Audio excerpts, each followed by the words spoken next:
In the hushed embrace of the early morning hours, around 3 a.m. on April 1, 2008, the tranquility of the small town of Killawog, nestled in upstate New York, was disrupted by the urgency of two 911 calls.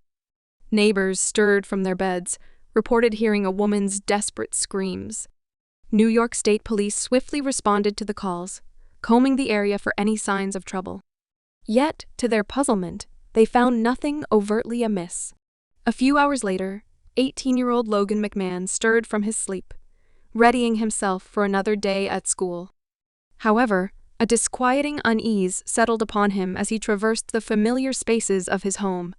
His mother, Bethanie Dougherty, would typically have begun her day's journey to work by now.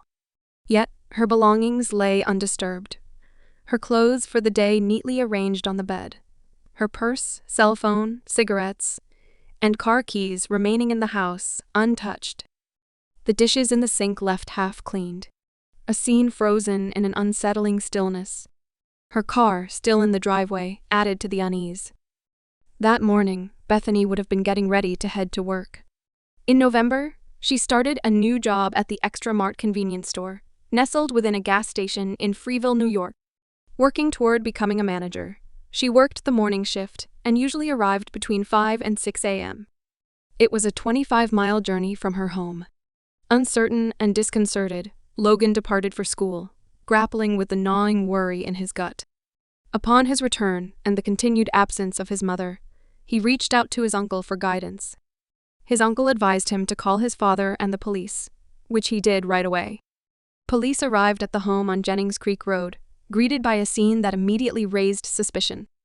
Upon careful inspection, they found nothing missing within the household, except for Bethany's absence and the absence of her purple pajamas worn the night before.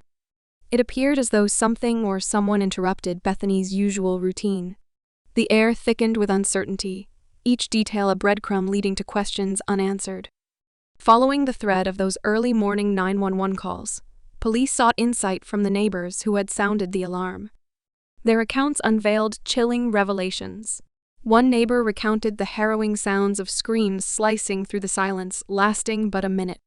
Peering out of their window, they bore witness to a struggle unfolding between two individuals, some 80 yards from Bethany's home. Moreover, both callers recounted the presence of a truck, a mid to late 1990s Chevrolet S10 Pickup, ominously parked nearby. Though the truck's connection to the case remained murky, its presence was compelling enough for vigilant neighbors to note and report. Police also spoke to Logan about his recollections. He said he had last spoken with his mother the night before, around 10 or 11 p.m., but professed to have neither seen nor heard anything out of the ordinary after that, attributing this to being a deep sleeper. The puzzle pieces began to align as the scope of the altercation, as reported by the neighbors, clarified Logan's unawareness, but leaving the question of what happened to Bethany an elusive mystery. Born on August 10, 1967, Bethany, affectionately known as Beth or Buffy, graced the world with her presence. At 40 years old, she was the loving mother of 3 children, a beacon of light in their lives. Described by those who knew her as someone who lit up any room she entered, Bethany's kindness and compassion left an indelible mark on everyone she encountered.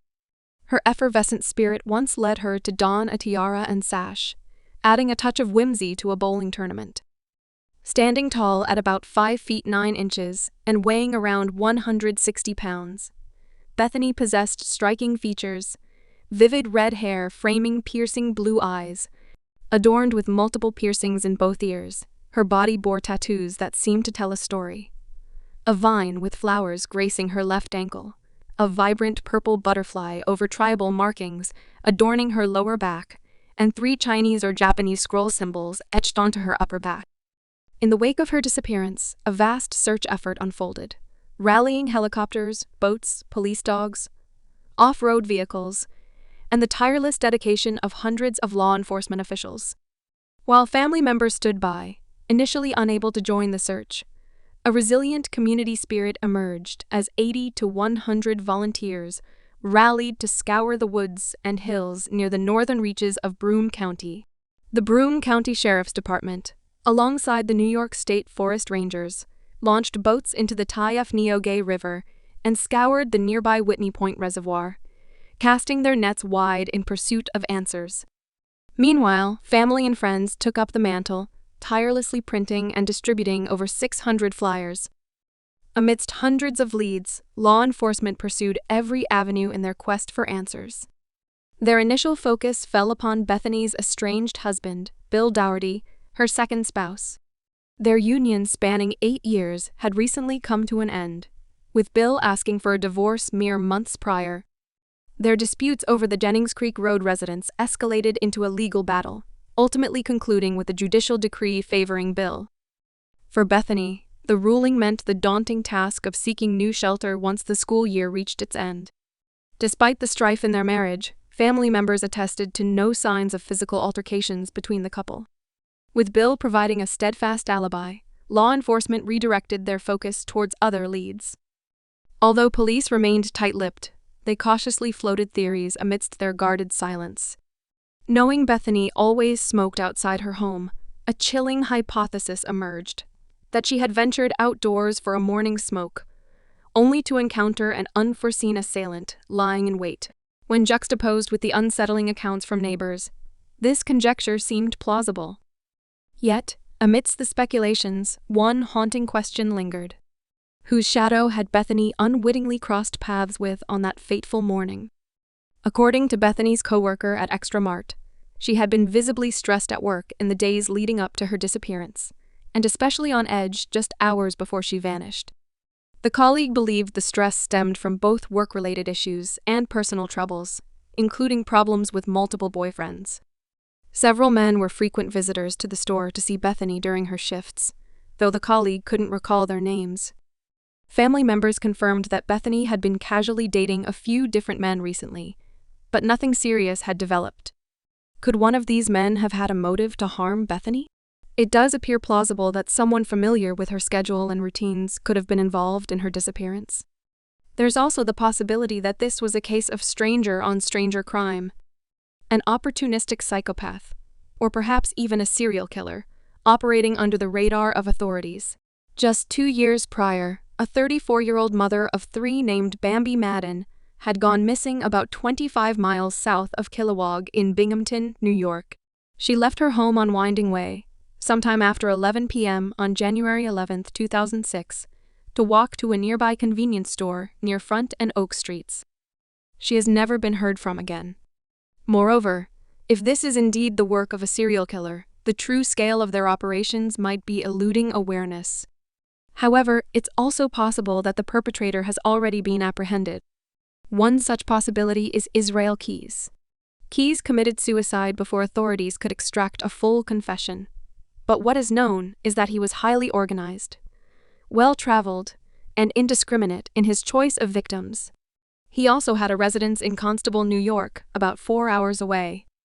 While this distance isn't insignificant, Keyes was known to traverse long distances to stalk and murder his victims. Researchers have been diligently piecing together his potential trail of victims, with podcasts like TruuCrime shedding light on his patterns. Keyes had a penchant for stalking cemeteries. Yeah, I went to a few different cemeteries. And wooded areas for victims. I walked out of this little wooded area and I was walking up behind his car and he wasn't averse to targeting people in their homes. Bethany's residence was in close proximity to the Killawog Cemetery, and her backyard bordered a wide expanse of woods. It seems plausible she could have been stalked by someone who became familiar with her routines. Another serial killer mentioned by online sleuths in connection with Bethany's case is Rex Heuermann, the Long Island serial killer.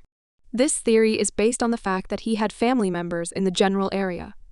Although thus far, no concrete evidence has linked him to victims in this region of New York. Another perplexing aspect of this case is that Bethany had a cousin named Marla Green Ware, who was reported missing 10 years earlier in June 1998. 2 weeks later, police discovered her body in her own apartment. She had been deceased for months. Despite suspicions surrounding her death, decomposition hindered investigators from determining the cause, and no one has been charged or identified as a suspect in connection with the incident.